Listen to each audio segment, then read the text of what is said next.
Okay, mayong adlaw, mayong gabi kayong tanan mga kahigalaan, mga kaigsunan.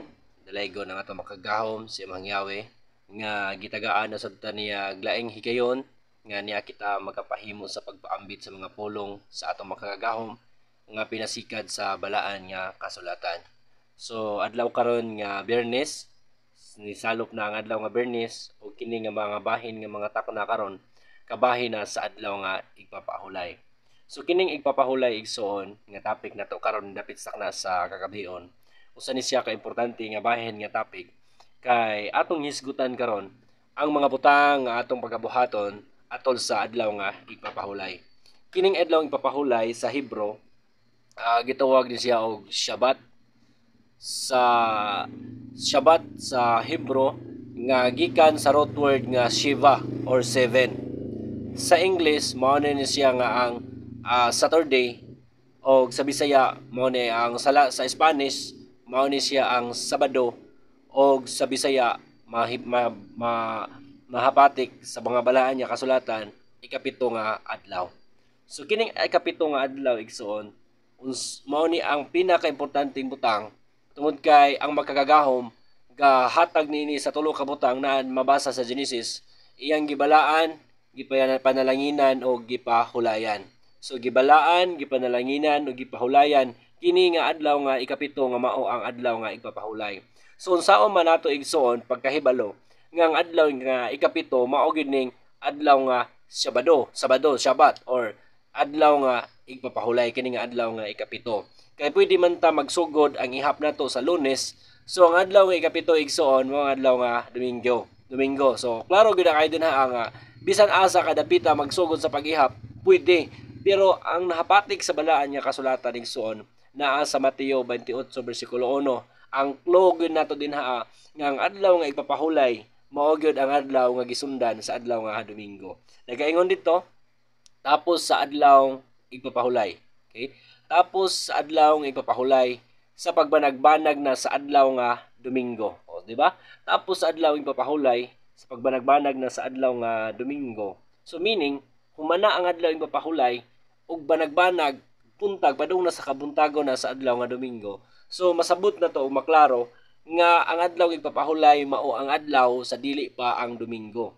So unang adlaw sa semana mao ang Domingo ug ang adlaw kay ikapito maadlaw igpapahulay di modo igsoon 100% mao gid kini ang adlaw nga Sabado. Ang pandaghan karon nga mga magtotoo ni Amang Yahweh ni Yeshua o bisan pa man sa mga believers of Jesus, sa mga Christian, nga mga Sabbath keeper igsoon, nga wala gyud nakapunto gyud niini nga mga pagtuon, mga tulumanon mahitungod sa adlaw nga igpapahulay. Ang pinaka-istrikto nga butang dinhi igsoon sa adlaw nga igpapahulay mao kini ang dili pagluto sa adlaw nga igpapahulay. So kung ikaw nagakip na ka sa Shabbat, unya nagaluto ka pa igsoon, dili gyapon na siya balido nganuman ang kasulatan nagahatag na siya dinha og mga butang nga angay natong pagbuhaton mahatungod sa adlaw nga igpapahulay. Dili kita igsoon magbuot sa atong buhaton sa adlaw nga igpapahulay. Mao bitaw nang gisgutan sa Marcos nga ang adlaw nga igpapahulay gibuhat alang sa tao, dili ang tao alang sa adlaw igpapahulay. So meaning ang tao dili magbuot kung sa iyang buhaton sa adlaw igpapahulay kundi dili ang makagagaom kay mao na siya ang galatid gyud igsoon kay kining adlaw igpapahulay man gyud importante man gyud sa atong magagahom kay anuman kung ikaw motuo ni Amang Yahweh ni Yeshua, so kinahanglan yung ka keep sa adlaw nga igpapahulay. So dili gyud na pwede nga gatuo ka sa itong magkagahom, tinuod nga magkagahom, galagaran ni Abraham, ni Isaac, ni Jacob, bisan pa man sa mga hari, mga propeta o mga hari igsoon. So mga silang tanan nagabantay gyud sa adlaw nga igpapahulay. Kining ingon dinhi igsoon sa Exodus 16:23 atong basahon sa Hebraic Roots Bible. So, kung sa itong request igsoon o Hebraic Roots Bible, pwede ninyo ma-download ang Hebraic Roots Bible igsoon sa inyong tagsatagsa ka mga computer. So, available sa igsoon sa mga ato ang My Source, e-source nga mga Bible app sa cellphone. So, Exodus 16 bersikulo 23 ingon siya, and he said to them, so mingon siya makagahom niya, that is what Yahweh said. So mao ni ang giingon ni Amang Yahweh. So niingon si Moses ngadto sa mga tao, sa mga Israelita, that is what Yahweh said. So mao ni ang giingon ni Amang Yahweh, sige pirbahan igsoon. Tomorrow is a rest or tomorrow is a Shabbat. So kay rest Shabbat o tomorrow is a rest, a holy Shabbat to Yahweh. So ingon ang kasulatan igsoon, Exodus 16:23, tomorrow is a rest, a holy Shabbat to Yahweh, that you will bake and boil what you will boil.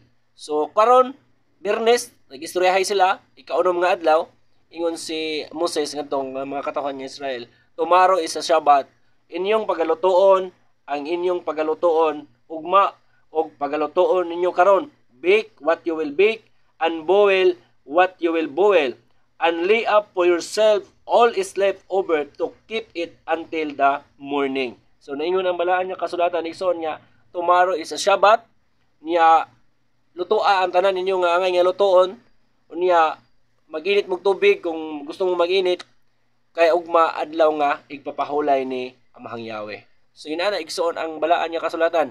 So daghan man tag mga rason din ha. So dili na pwede nga atong mga rason atong ipasibo sa balaan nga kasulatan. Aduna koy daghan nga manadungog nga bisan mga leader pa sa kongregasyon nga gatudlo nga okay na ang adlaw nga ipapahulay nga magdungag. So kasulatan igsoon ligi na siya mahimong okay. Kanos ana siya mahimong okay sa diha nga atong supakon ang balaan nga kasulatan ug kita nagatudlo na sa atong kaugalingon nga doktrina.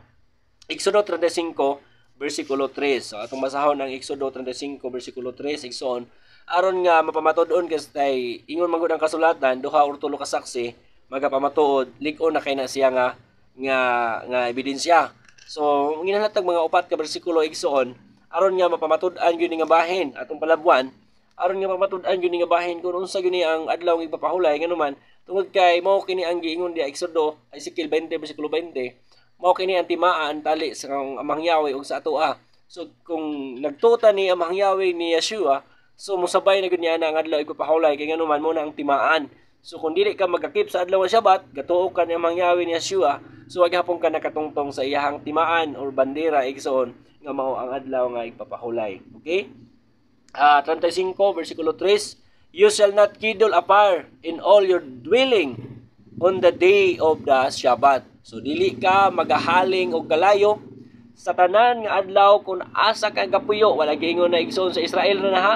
So asa ka gapuyo tibok ng kalibutan, we are living in diaspora igsoon ug gireveal na sa toa ang Shabbat ang adlaw nga pahulay nga labing hang ka importante gayud nganuman nga dili man gyud nato ni siya nga tumanon. So ang importante ato ni siyang tumanon atong pagabuhaton nganuman mao kini igsoon kung mga lagad naman lamang gyud ka, mga lagad naman gyud ka. So itudo na lang yun na igsoon. Nganuman kay kung dili mo na itudo, wag kapoy gamit. Init-init, bugnaw-bugnaw ang resulta natin din ha.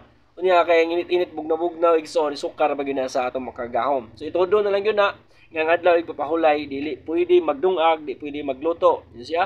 You shall not kindle a fire in all your dwellings, tanan nimo nga ginapuy-an on the day of the Shabbat. So sa mga adlaw nga igpapahulay. So mo na importante kay na igsoon ha. Importante take note gid ha nga adlaw ipapahulay para kang Amahang Yahweh dili ta pwede magluto. Mo bitaw tay na gitawag nga adlaw ng ipapangandam. So way gamit ang adlaw ipapangandam igsoon kundi ka mangandam.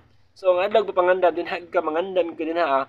Tanan yung mga pagkaon para sa adlaw nga igpapahulay. Di apa Ezekiel Isaias 58 bersikulo 13. So di apa atong pun-an igsoon Isaias 58 bersikulo 13. So, ato gini siyang mahibaw-an karon igsoon Isaiah 58 bersikulo 13. Para nga maklaro gini siya nga ang pagdungag, ang pagluto adlaw ipapahulay ginadili gina ni Amahang Yahweh igsoon 58:13 siya. If you turn your pot away because of the Shabbat from doing what you please on my holy day and call the Shabbat a delight to the holiness of Yahweh, glorified and shall glory to glorify him to the holiness of not to the holiness of not doing your own ways. So dili ka magabuhat sa tanan nimong kaugalingon nga kalipayan, nga mga gusto. Kaugalingon nimong gusto, negosyo, pagluto kana tanan din ha.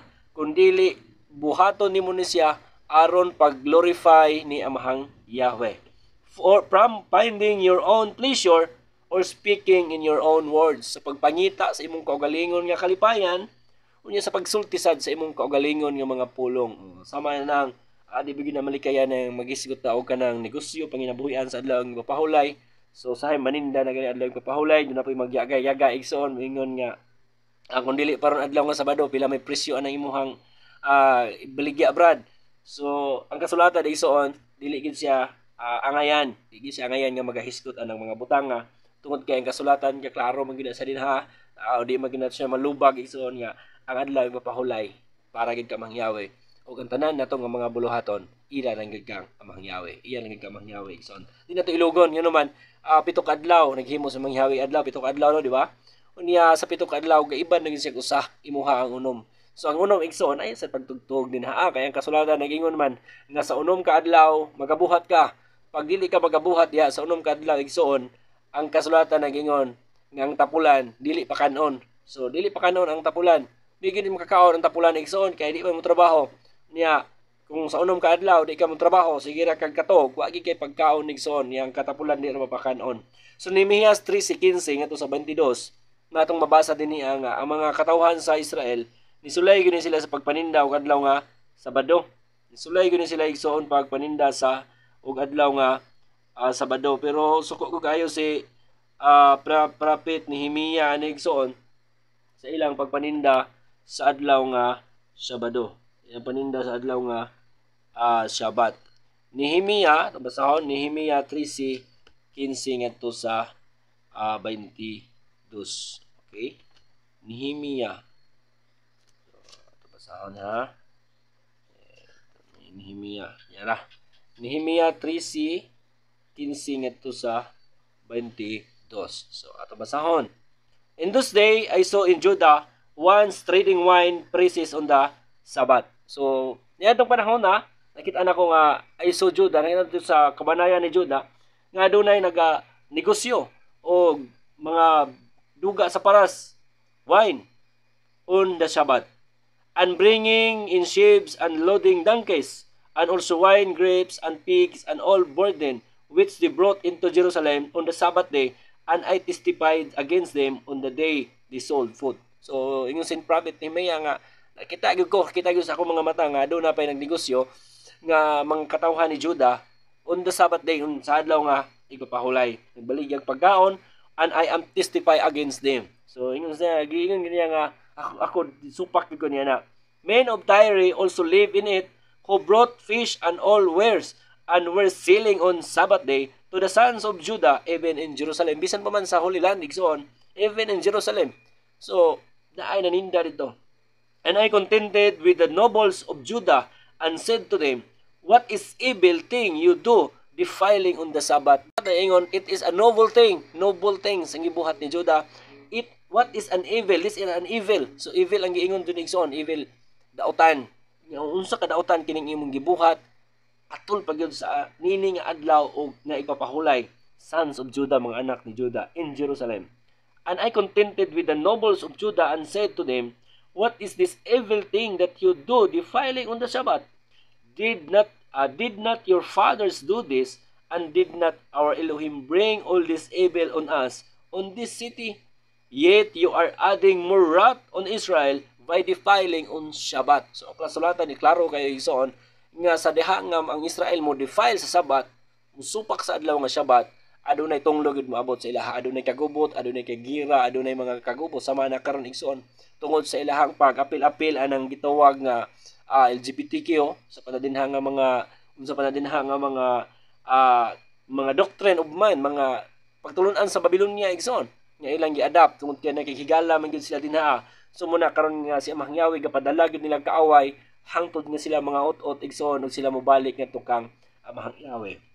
Did your father do this, and did not our Elohim bring all this evil on the city? Yet you are adding more wrath on Israel by defiling the Sabbath. And it happened when the gates of Jerusalem began to be shaded as the sun was setting, sa diha nga padung na sunset igsoon, just before the Sabbath began, I commanded that the gates should be shut. So dinhi maklaro igsoon nga sunset to sunset yun ang Sabbath. Ang kasulatan klaro kayo nga padung na sunset at the sun is going to set igsoon and the Sabbath will coming. So meaning pag sunset igsoon padung na ang Sabbath. So mag-prove nato din niya nga ang adlaw ipapahulay magabase gud sa sunset to sunset. I commanded that the gates should be shut. So ingon na si Nehemiah Ako magasugo nga ang gate ni Jerusalem pagasirad-an yun sa adlaw nga igapahulay. And commanded that should not be open until after the Sabbath, and I stationed some of my servants at the gates, so that there should be no merchandise brought on the Sabbath day. So ingon si Nehemiah, business on the Sabbath day, ingon siya, this is evil things in the eyes of Yahweh. So kinahanglan mga Sabbath keepers, mga believers of Yahweh, so doon natin mga negosyo should be closed on Sabbath day talaga. Kahit layo man siya sa atoa nga residency, nya doon natin mga tao nga gatama atiman dito atol sa adlaw ng papahulay so i-close gid na siya. Ngano man matud ni prophet Jeremiah Nehemiah nga this is an evil things in the eyes of Yahweh. So usa ka maka evil mga dautan nga butang sa atubangan ni Amahang Yahweh. So banayon ta? And the merchant and sellers of all the wares stayed at night outside Jerusalem once or twice. Then I testified against them and said to them, why are you staying around the wall? If you do it again, I will send the hands against you. From the time they did not come on that Sabbath. So, dapat di mamati igsoon, dito rin sila sa gawas hapon sa Jerusalem, naglingkod sa wall, kaya nagpaabot sila nga ablihan. So, ingon si Jeremiah, paabot mo din hiya. Gusto ba mo nga makatilaw mo sa akong kasuko sa mga tao nga akong ipadala diha kaninyo? Ug niya nang panahon na wala na gid sila nang nitabo igsoon ngadto aron maninda. Dito, and I say to the Levites that they should be cleansing themselves and they should be guarding the gates to sanctify the Sabbath day. O my Elohim, remember me for this is and spare me according to the greatness of your mercy. So inana igsoon, very simple ra na masabtan gid nato kun doon natin panabot, kun doon natin mosabot ng gid ta igsoon. Problema man gid nato kay mangita mong tag rason. Ngitag kitag mga rason igsoon, daghan kitag mga ikarason. Wala gid tay ikarason din ha. Basta adlaw nga pahulay alang gid kang Amahang Yahweh. Ug tanan nato nga mga buluhaton ato itugyan yun sa iya. So kumusta igsoon o kumustahon nato ang atong kaugalingon nga pagbantay sa adlaw nga pahulay kung uyon ba kini sa balaan niya kasulatan. So as an elder of the congregation of Yahweh Jerusalem, magapamatuod gid ko igsoon bisan pa man sa katibukan sa congregation nga ginadili gina siya ang adlaw ang pagdungag, pagtrabaho, pagnegosyo sa adlaw nga pahulay tungod kay ang adlaw nga pahulay balaan alang kang Amahang Yahweh. Bisan sa pagistorya sa mga butang na gitawag nga kaugalingong kalipayan igsoon atol sa adlaw nga ipapahulay. Si Amahang Yahweh magapadalangin kay inyong tanan o ako nagapanginaot nga niningubo nga mga mensahe karon magahatag kaninyo dakong paglaom o kahibalo, dugang kahibalo nga diin ang pagluto, ang pagnegosyo sa adlaw nga pahulay. This is an evil things in the eyes of Yahweh. Shalom igsoon. Ako inyong boss nga igsoon, Elder Ferrante Sabal. Magaingon kaninyo ang grasya, panalangin ni Amang Yahweh through Yeshua HaMashiach. Magauban, magapadalangin, magauban niya kaninyo. Shalom.